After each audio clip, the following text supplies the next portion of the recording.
I will be chairing this session. And the first speaker is Collin Broholm. The title is Cross-Threaded Magnetism in More Insulating Compound. Okay. Well, thank you very much, and good morning. And I'd like to thank the organizers for the wonderful conference. I really enjoyed the content, meeting old and new friends. Here's a wonderful picture of our campus at Johns Hopkins University in Baltimore. But I do have to start off with a admission, which is that it doesn't look quite like that this time. In fact, it looks more like this. So that's another thing that I've enjoyed very much, the excellent climate we have here. What I'd like to talk to you about is vanadium oxide. So this brings us back to the topic of the metal insulator transition, which we actually had several very nice introductions to. So I'm just going to touch on a couple of things that are relevant for this particular presentation. The main compound I'm going to look at is vanadium oxide. We'll be sort of cruising through the phase diagram, trying to understand the spin fluctuations. And the main conclusions that I'll arrive at is that we think we have evidence that frustrated magnetism and its interplay with the lattices stability is really important to understanding V2O3. And I also want to make the point that if we can somehow control this this instability, then the search for a corner spin liquid and the search for a Mott transition somehow are quite closely related to each other. And I think this that'll be a fruitful place to be looking if one can control these lattice instabilities. So this is a work done by a number of people in my group and elsewhere. I'd like to acknowledge the support from BOE, Moore Foundation, and from the Spallation source where we did the experiments. And I'd like to mention in particular John Weiner, who was a postdoc in my group when he carried out this work. We hope that it's close to being published. We're negotiating with PRX, potentially it is converging. Good. So a couple of points of introduction here, and again we had various other introductions. I just want to re-emphasize the importance of the topic of the metal insulator transition, very strong and clear manifestation of electron interactions, but we do have various versions of it, even in band, of course in the single electron picture we can have a band insulator. In the Slater insulator, we really can actually think of that as a way of doubling the unit cell. And then once again, we have a single electron kind of insulator. We heard from John Turquoise about the charge transfer insulator, when conduction really has to do with putting holes into the ligand states. But what we're going to be focusing on here is the Mott insulator, where charge is localized due to electron-electron repulsion in a half-fill band, and where correlations induce an upper and a lower Hubbard band. So this is what we are, in a sense, looking for. The theoretical understanding, I think, has improved a lot over the years, and it was an early success of DMFT that they were able to calculate the density of states as a function of the U of a W parameter that controls strength of correlations, and really being able to show the transition from the single electron picture through the Brinkmann-Rice heavy electron metal and then to the fully insulating, fully Mott insulating state. I remember that was something that Kathy Cotley and his colleagues were very pleased to have been able to do. But actually, if you look at the phase diagram that was associated with that work, it didn't really have any spin or lattice physics in it. And so it displays this first order transition between metal and insulator with a critical end point, but really no magnetic spin order is present there. And that will actually be, in a sense, the the topic of this presentation is what happens, what do we find experimentally when we bring in the spin physics into this picture. And of course, the underlying model that we like to think about is the one-band Hubbard model with these two terms, where as we increase electron repulsion and localize the charge, there's still this degeneracy associated with the spin sector, which is then described through some form of a Heisenberg model. And here I'd like to emphasize that this doesn't have to be, of course, a nearest neighbor Heisenberg model. And perhaps when we are close to this metal insulator transition, close to the critical value of U over T, we can expect that the range of interactions could be extended. And in a sense, I think it's through that we are more likely to actually encounter spin-liquid phases near that Mott transition. And so the sort of idea that I think is that we have is that, or that is discussed, is that in a sense, even though the charge is localized, there's a possibility that near the Mott insulator transition, you can retain in a sense some part of the fluid aspect of the system in the spin sector itself. So that's the hope that we would have. So let's now turn to V203 and its particular physics. And here's a wonderful paper from '69 by Magnon et al. and famous experimentalist Morris Rice, who later with Brinkman really thought carefully about this correlated state of the on the metallic side, close to the metal insulator transition. In this compound, you really have all these phases, and in fact, one more that we'll discuss, which is the spin density wave state up here. To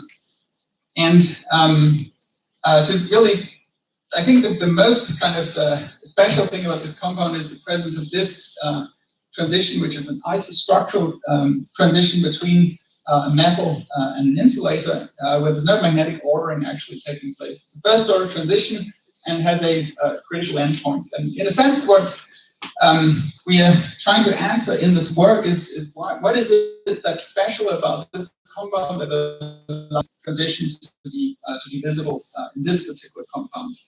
And in short, I'll claim that it is actually the presence of strong frustration in the spin sector that basically pushes down the transition to the antiparamagnetic state and allows this paramagnetic insulating state to exist right next to the metal. Just to show you that it really is an insulator, here's from the same paper the resistivity as a function of chromium doping. Actually, I should probably just say a few words about what these various types of doping are thought to do. And basically, the idea is that along this axis going in this direction is going towards the left, going towards this left, is increasing U over W. Now, this is achieved by actually doping with chromium. What chromium doping actually does is, of course, a complicated story, but the idea that people kind of had in mind was chromium in the almost cubic surroundings of almost six-fold coordinated point group symmetry ends up having a orbital triplet which is half filled, and so it becomes a site onto which an electron cannot really hop. So it, in a sense, produces the effect of having effectively a larger value of U present there. But of course, it is also a kind of disorder that goes into the system, and that's an aspect of it that people are now, I think, looking and thinking about more and more. But roughly speaking, U is increasing this direction. Titanium doping, on the other hand, is introducing low energy states available for d electrons to hop onto, but it probably also has the effect of doing a kind of electron doping as well. And what combination of these things are going on, I think, is not entirely clear. So there may in fact be some electron doping as well as a reduction in the U over W parameter as you come to the right on this sketch. But as you cross this line, and so going from metal to the insulator, here this is more chromium, it's in this direction. You have more than 3 orders of magnitude increase in resistivity. So this is really a very spectacular transition from metal to insulator. We're fortunate that Jim Allen is in the audience, and because he has, I think, at least 10 papers on V2O3 over the years, and so he'll be able to add content if needed. I just wanted to show a couple of pictures that I think are crucial for understanding the electronic properties of V2O3. And so here is, I think this is actually angle integrated photoemission spectroscopy. And I wanted to show this image because it separates out, if you will, the oxygen orbitals and the d-electron orbitals here, and shows really is the indication that this is a compound which we could describe as a Mott insulator, so not a charge transfer insulator. It really is mainly d-electrons, or only d-electrons, which are present close to the chemical potential. And shown here is actually the V2O3 case, which is the metallic case here, where there's density of states all the way to the chemical potential. And then with chromium doping, a gap has been opened up. There have been some changes down here, but mostly we see the gap opening up as it becomes insulating. Here is the sort of thumbnail sketch of the d-electron configuration, and we have 2 d-electrons to put in. It really was a cubic environment. We'd have a triplet low line, but in fact it's a trigonal point group symmetry which splits the triplet into a singlet and a doublet. And there's been all possible permutations of these have been discussed as ways of developing an insulating state. But what now, I think as a result, in part from this detailed study, also by Jim and collaborators, show in fact that there's partial filling both of the A1G and the E5G doublet, so that this orbital selective insulating idea actually is not probably relevant in the case of this compound. We have more this kind of mixing of both of these states. So now we're going to turn to the spin physics of this, and we're going to use neutron scattering to probe that, measuring the scattering cross section. We've got a nuclear interaction, and we've got which actually allows us to measure the density correlation function, and we've got a dipole-dipole interaction that allows us to measure the spin-spin correlation function. And we're going to use the latest instrumentation from the Spallation neutron source, which I think is really a part of the reason that we kind of reopened this kind of topic. People have done scattering for many, many years on these compounds, but the instrumentation at this 1.4 megawatt facility is really quite spectacular. Here's one of the instruments that we've been using. It's called Sequoia, and the basic idea is that by having a time structure built into your neutron beam, you can determine the energy of the incoming and outgoing neutron just by using the stopwatch, essentially. And this allows you to use a very large bank of detectors and to really map all the momentum energy space in a very comprehensive and very efficient fashion. This actually shows you the interior of this Sequoia instrument, and it really is just a whole room full of detectors, and the sample is sitting somewhere here. They will go to the offices before we start the experiment, but this is I think, yeah, these are 2 of the instrument scientists sitting, peering through to us. So this is really quite an amazing instrument. And so we're essentially going to map reciprocal space onto this enormous detector, and we will have 3 dimensions of momentum transfer and 1 dimension of energy transfer. Because we can't show all of the data, so I'm going to pick out certain things that we found interesting. And I'm going to start in the paramagnetic insulating state. So we don't have magnetic order, we don't have a Fermi surface, but we're sitting there and the charge is localized. And what I'm showing you is kind of a low energy snapshot of the equal time correlation function as it essentially shows up on this detector, but now is plotted out as a function of momentum transfer in the pseudo-hexagonal momentum space. And so I should just say that it is a corundum structure, so it's a rhombohedral structure, but we're using hexagonal coordinates to describe it. And what we see basically very, very extended features in momentum space. That's surprising because we're sitting at 205 Kelvin, which is pretty close, in fact, to the phase transition into the long-range antiferromagnetically ordered state of the system. And yet the correlation length is on the scale of several lattice parameters, so that's all. So somehow it's not able to develop longer-range correlations, even at rather low temperatures compared to the characteristic strength of spin interactions. Now, this work has been pushed forward very much by collaboration with Rosa Valenti and Hal Jeschke, who have been doing LDA plus U DFT calculations of the exchange constants in this material. And one of the messages I wanted to bring to you is that these are now quite accurate, in fact, and we can really have a quantitative calculation of the exchange interaction that agrees quite well with experimental results. And so what they did was that in this rhombohedral high temperature phase, the paramagnetic insulator, they went and calculated, based on the known crystal structure, the exchange constants, and those are shown here on this sketch. And I'd like to just spend a little time to let you notice that the rhombohedral structure can be described as a stack of honeycomb layers. In fact, these are slightly puckered, so the vanadium shown here actually goes a little bit up and down, but roughly speaking, you have a honeycomb stack of honeycomb layers. And so the main interactions that they notice here is actually the near neighbor interaction on the honeycomb lattice is by far the strongest, and it's an antiferromagnetic interaction. And then there's a next near neighbor interaction, which is this lighter blue, which is called J6. It's also antiferromagnetic, quite a bit weaker, but it is the second strongest interaction. And then there's also a relatively strong ferromagnetic interaction between layers, this particular interaction here. So those are the main interactions in the system. And if we look at these images again, then we'll notice that this indicates very short range correlations in the hexagonal layers.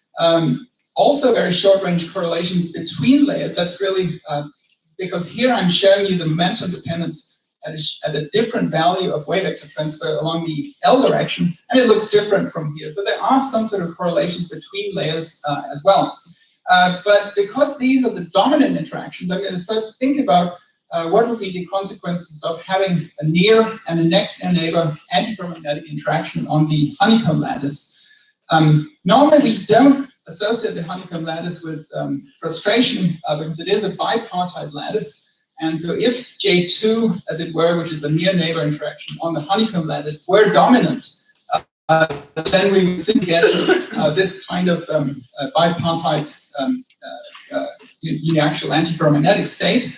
On the other hand, if we go to very strong values of the next near neighbor interactions, then the system essentially breaks up into uncoupled triangular lattices, and that produces this kind of interesting structure for very large values of J2.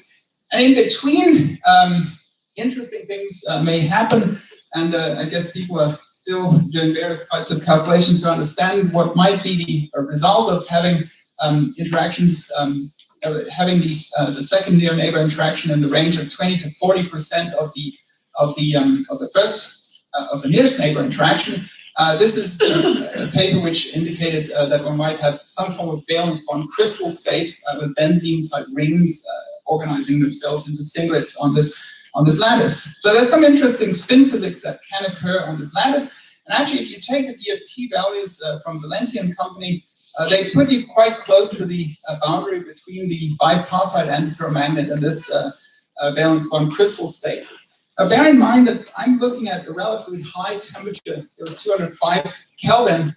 So we're not really thinking about looking at the ground state for that spin model yet.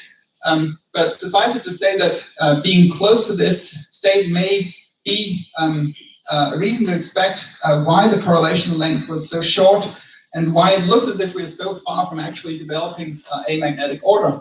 But of course, now the question is, are these DFT results actually somehow connected to the real material? And so what we did was that we used the self-consistent Gaussian approximation, which basically weights soft spins according to this kind of probability, e to the minus beta e, and is then able to calculate quite reliably, we think, equal time correlations when the correlation length is not too large, which is exactly the situation that we have. Experimentally, correlations are very short range, and we should expect this one to actually be able to deal with the correlations as they develop in the system. And here I should emphasize that we are not limited to thinking about the honeycomb model. We can use all of the interactions that were present and try to calculate the equal time correlations that would arise from that. And so taking the T values using the self-consistent Gaussian approximation, you arrive at these kinds of images of the correlation function, which compare quite favorably with the measurements. In particular, it's able to account for the different momentum dependence that you get as you look at the different components of wave vector transfer perpendicular to the honeycomb layer. So it's dealing with both the correlations within the honeycomb layers and between the honeycomb layers. So that indicates that there's something to be said for these DFT values for exchange constants. And we could then ask ourselves, what would the self-consistent Gaussian approximation predict that the ordering temperature would be for that spin model? And it turns out that we're not claiming that this is an accurate result, but it indicates an ordering temperature less than 6 Kelvin. So no wonder that we had so short-range correlations, because it's an extremely frustrated model, which is quite far from developing long-range order. And this is consistent, if you will, with being quite close to the boundary between these two states. Okay, so then you could ask, why is it then that I have this antiferromagnetic ordering taking place at 180 Kelvin in the system? And so that's the question I'd like to address next. And so let's first look at the evidence for that. So now I'm starting from the paramagnetic insulating state. Maybe I should just remind you of what the phase diagram looks like. So this is the phase diagram. So I'm starting here, 205 Kelvin, and then I'm going to cool down into the antiferromagnetic insulator and see what happens to the correlations as I do that. So let's see, there we go. So take a look at this. So these are the data. You already saw this one and this one. This actually shows the L dependence of the spin correlations. It probably takes too long for you to fully appreciate, but it indicates that there are correlations between the honeycomb layers that we do understand through the DFT values. Cooling down into the antiferromagnetic insulating state, all of this changes very abruptly, and you now get very sharp structures in momentum space, indicating the development of long-range correlations as the antiferromagnetic order parameter also develops. So this is certainly not the expectation that you would have based on the exchange constants that you observe in the paramagnetic insulating state. Cooling all the way to low temperatures, all of the diffuse scattering goes away, and we just see the relatively long-range equal time correlations. These are not the Bragg peaks, but basically cutting through spin wave dispersion cones at low energies. And it's interesting also to look at the momentum energy dependence of scattering. This is all the momentum dependence thus far, but now I'm going to walk along these directions, 1, 2, 3, and 4, to see, to project these data, or to look at these data as a function of energy as well. And we start off in the paramagnetic insulating state, and this looks kind of dull and a little bit messy, but this is actually quite commonly seen in strongly frustrated spin systems, just very diffuse ridges of scattering. And what we've been looking at thus far was basically the momentum dependence of these ridges of scattering, not very much structure in the momentum energy graph. But when we cool them and go into the ordered state, then we have spin waves come out of this morass, if you will. They really pop out like that.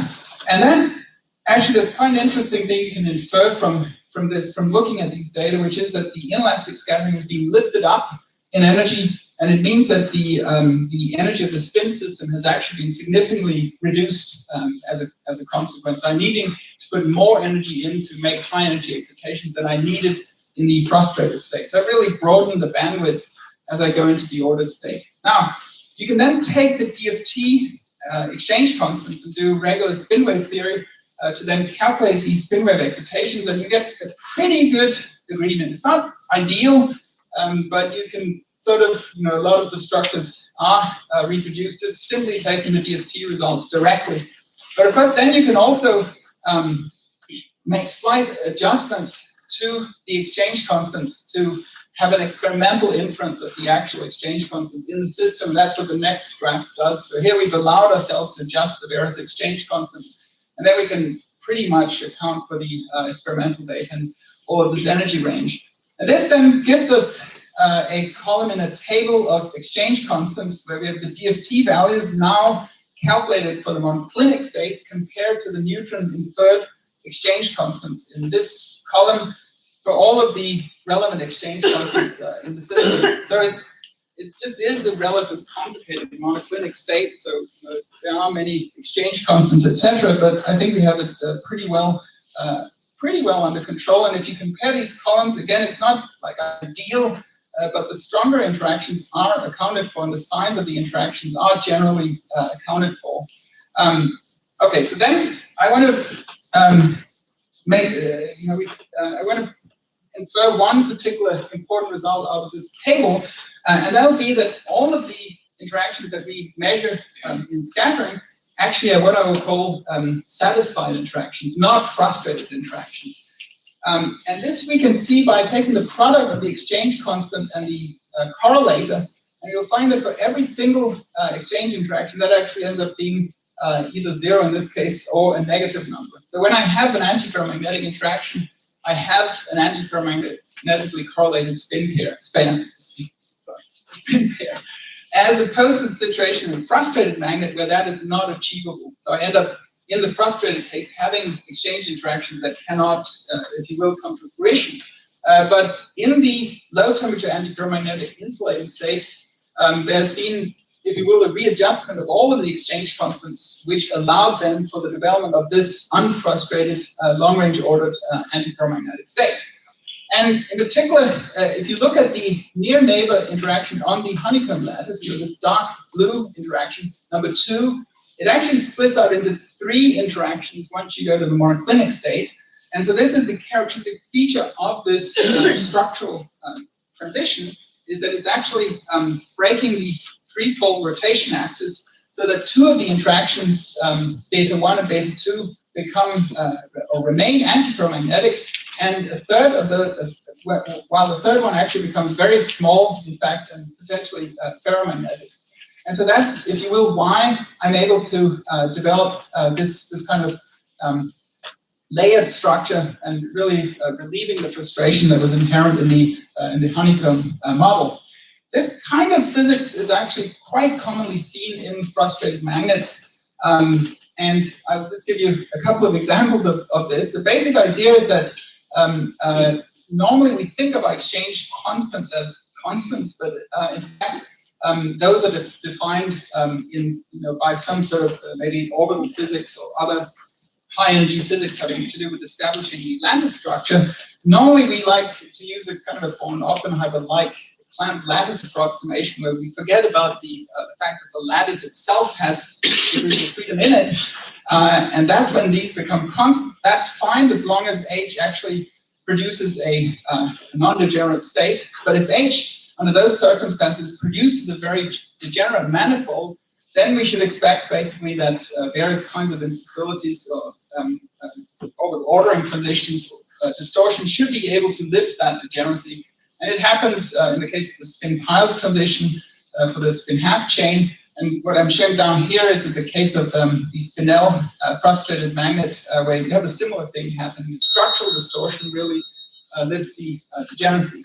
So the suggestion we have from the data and from the DFT work is that this paramagnetic insulating state, if you will, is exposed in this system because of it happening to be a very frustrated model that comes out of that, which in fact would not have ordered until a very low temperature had it not been for a structural relaxation, which is imposed because it actually has benefits magnetically. It allows for the spin state to become unfrustrated, as we saw then experimentally.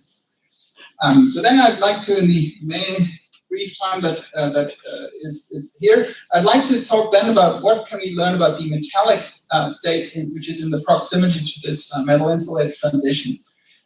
So we're now going from localized charges to an itinerant spin system, and so we adopt a different way of thinking about scattering, which has to do with electron hole pair excitations across the Fermi surface. So what we can think of as measuring is Linhart susceptibility directly being measured through the fluctuation dissipation theory.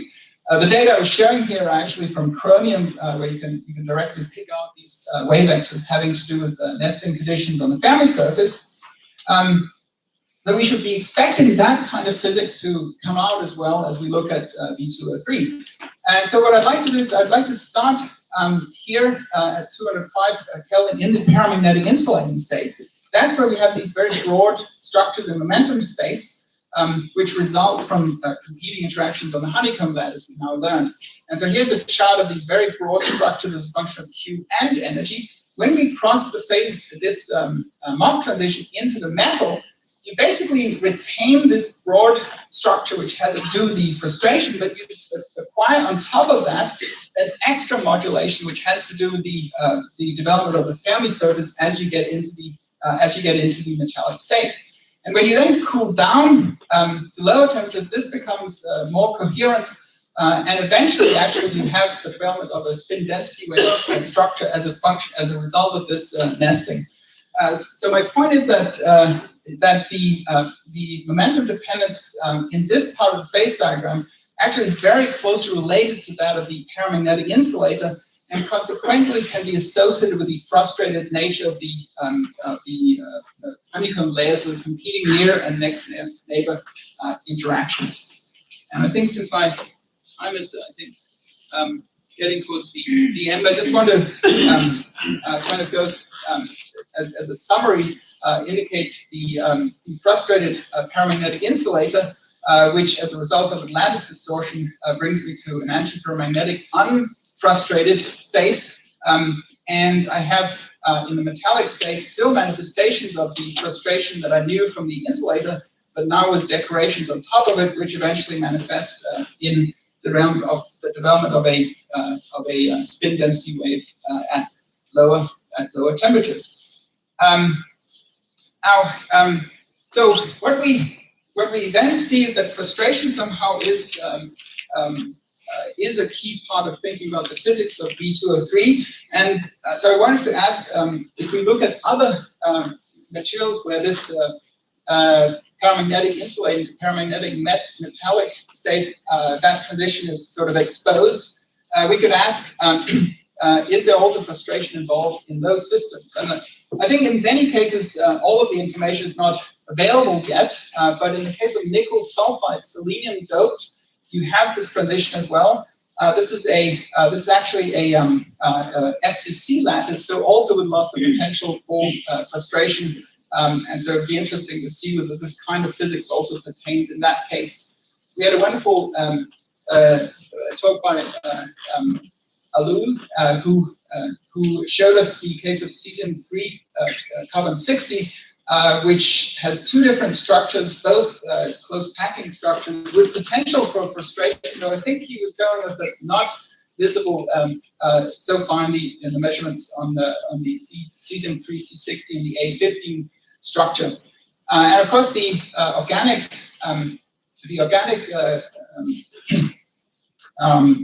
Mott insulating compounds are maybe the most elegant manifestation of this, because there actually you have a spin liquid-like state apparently.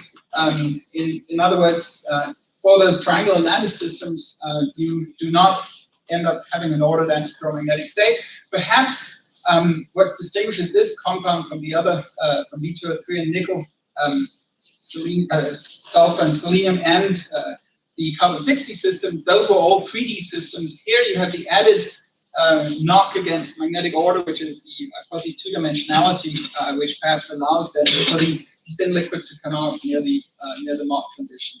And so to conclude, we looked at V2O3 and emphasized the role of frustration. We found that LDA plus U actually has pretty good values quantitatively for the exchange, even in this kind of strongly correlated systems. And perhaps we've moved a little closer to understanding aspects of V2O3. And I wanted to kind of say that I think there's a certain kind of nexus of the quest for the Mott transition with the quest for the spin rate, but perhaps these are going to be found in close vicinity. Thank you for your attention. Questions? Yes. You mentioned that our work on cesium 360s, but in fact, I have shown here at the beginning of the conference only these case, but we have worked on the two phases, and the phase diagram is very, very similar in the two, except that the antiferromagnetic phase is completely depressed in the FCC because the FCC is not bipartite.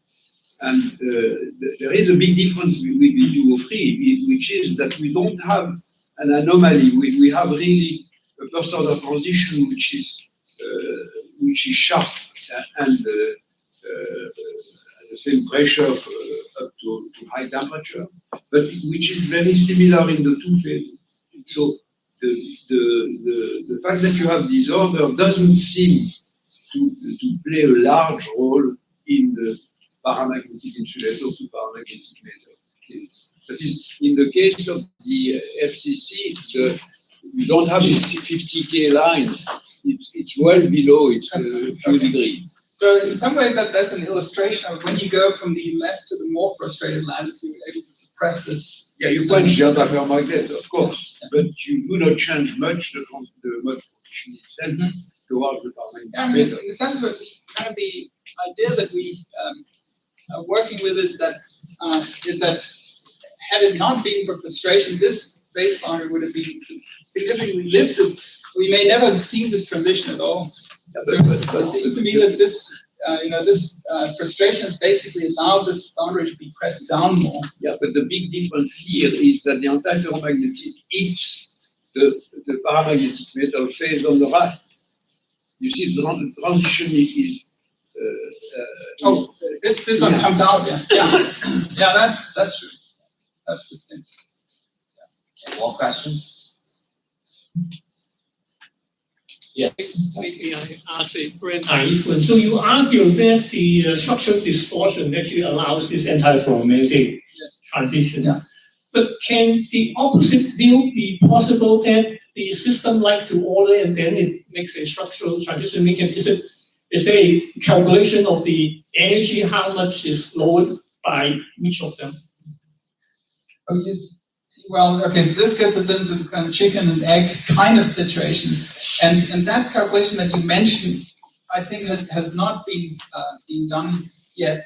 I mean, basically there's the energetics of, if you will, the lattice itself, and then there's the spin energetics. And I have been talking to Ross and company about it, but I think it tends to be very difficult to actually separate those things.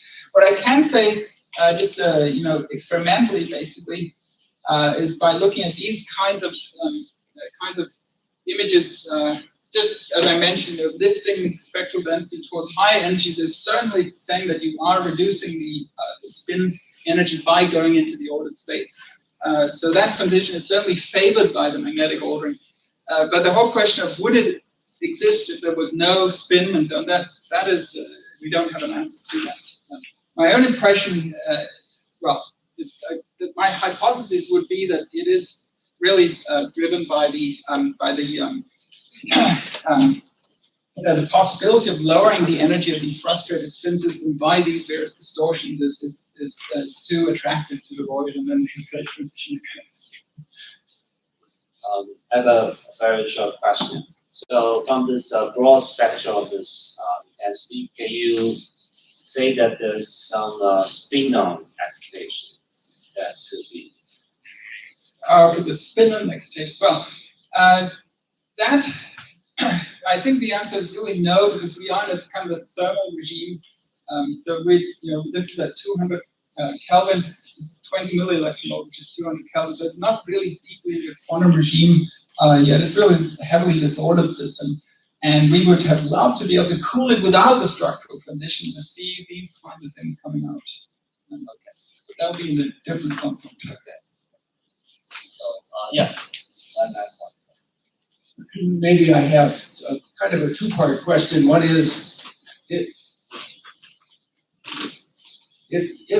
the PI phase were really a spin liquid, that had been heated up to the temperature where you're measuring, could you tell the difference relative to what you actually measure, where you're interpreting it as a frustrated magnetism? That is, would the spectra that would be predicted for a heated up spin liquid be any different from the spectra that might be expected that you actually presumably see for a frustrated magnet? Yeah, I don't think so. I mean, I think it's kind of a crossover situation. You come up to high temperatures and you could be in either phase essentially. The excitations are going to look very, very similar. And there have been attempts to distinguish things like multi-Magnon scattering from spin-on scattering. I think it's really difficult. I mean, you really need to find compounds where you can get to low temperatures and do the measurements. So then let's suppose that things were such that you really had a spin liquid that you could take PI phase all the way to T equals 0. Then presumably there would be a transition from a metal to a spin liquid, Yes. and that would be the Mott transition. Yeah. At T equals 0, but now revealed as being a much more complicated conceptually, because it would have some topological phase transition character associated with it. I mean, and sort of what we're coming to realize, I think, is that the Mott transition, as I was taught to think about it 40 years ago, was a little bit flawed conceptually. So we imagined that at T equals 0, we could have a transition to a state where it was a paramagnetic insulator without really thinking clearly about that. That's my impression. That's a wonderful comment. So that transition is going to be very special from the point of view of the spin physics. It may end up being a first order transition, so all of the critical phenomena may not come to fruition. But still. Okay, so let's thank the speaker again.